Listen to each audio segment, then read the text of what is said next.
कर्नाटक राज्यातील बागलकोट जिल्ह्यातील बदामी हा एक ऐतिहासिक किल्ला आहे. पूर्वीच्या राजवटीची राजधानी असलेला बदामी या गावात स्थित आहे. हा किल्ला इसवी सन 6व्या शतकात पुलकेशिन या चालुक्य राजांनी बांधलेला आहे. पुलकेशिन हा चालुक्य साम्राज्याचा एक पराक्रमी राजा होता आणि यानेच हर्षवर्धनला हरवले होते.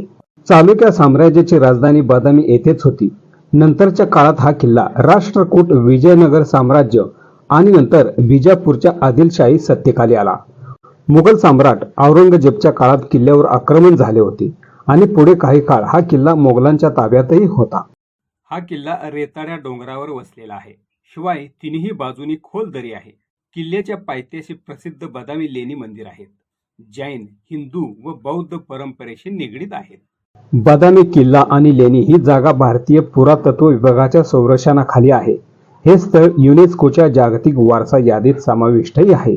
मित्रांनो, माहिती आवडली असेल तर माझ्या फक्त आपलं माहिती या यूट्यूब चॅनलला शेअर, लाईक आणि सबस्क्राईब जरूर करा.